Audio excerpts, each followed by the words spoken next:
Welcome back to Cooking with Chris. Tonight we're going to make air fryer chicken sandwiches.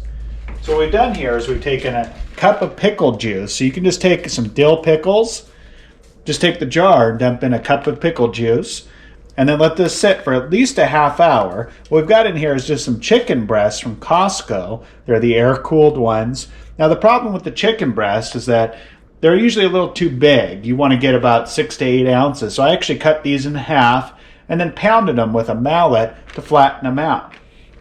So once you've had those sitting in the fridge and marinating, we're going to pull them out. So what I've got here is my homemade buttermilk. So I've actually mixed in half cup of milk and then 1 egg. Get those all nice and coated. And then what we've got in here is a half cup of flour, a half teaspoon of paprika and garlic powder, a teaspoon of salt, and then just a 1/4 teaspoon of pepper. Of course, you can add more if you want to taste, but that seems to be about good. Now these are going to taste just like Chick-Fil-A. So that's kind of the idea, is that we're making our own Chick-Fil-A sandwiches. So you get it coated in that buttermilk, and then you want to get it good and coated in the flour, just like you see here. You're going to have plenty of this, so there's no worry to not roll that around good and get it good and coated. There's also in here a tablespoon of powdered sugar, so that just kind of adds to the taste here. So we'll get our 2 chicken breasts going. Again, whatever you want to use. You don't need to use big breast, little chicken breast. It doesn't matter as long as they're to the size that you would like.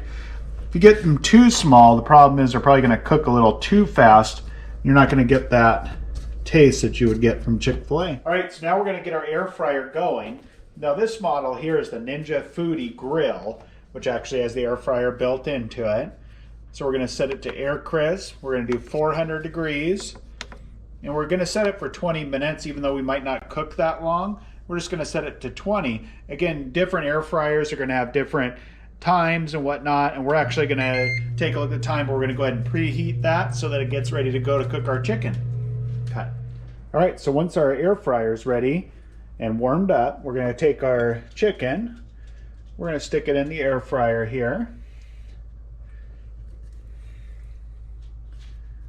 And then what we're going to do is we're going to go ahead and take some of this olive oil here.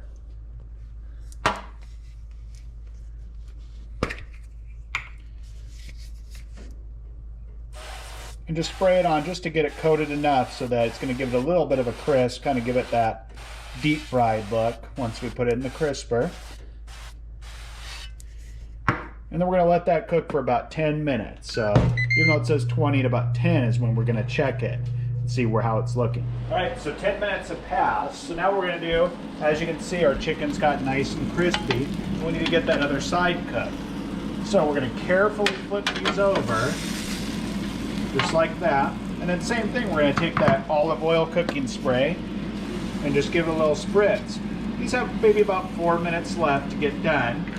So we're going to go ahead and close our air fryer and give it about 4 more minutes before we check the temperature. Right, so we let that sit for about 4 minutes. Now what we're going to do is we're just going to check the temperature of our chicken.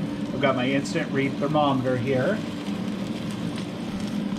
This one's definitely there. We want to be at least 165 for safe chicken.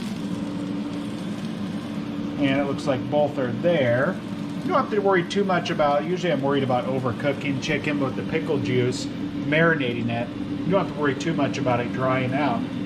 So this looks good. Next thing we're going to do is we're going to go ahead and put our buns in and toast those. Okay. Next we're going to take our buns and just give them a little bit of a toasted feel, just to get it close to that Chick-Fil-A sandwich. So you just put those in there. We're going to cook those for about 1 to 2 minutes. You want to check it probably after a minute. I know some like it toasted a little more than others, but we're just going to toast that so we can butter them up. Okay. All right. So buns have been toasted. Our chicken's done. Next is to put our sandwiches together. Now here's the secret sauce. We actually found this chicken dipping sauce, Great Value. It's from Walmart. Tastes just like Chick-Fil-A sauce. It's only about $1.93 a bottle, and this stuff tastes just like it, so it's great to put on your sandwich. We also have some waffle fries cooking in the other air fryer we're going to pair it with for a complete meal. Thank you, and we want you to like and subscribe to this video so you can learn more cooking tips from Cooking with Chris.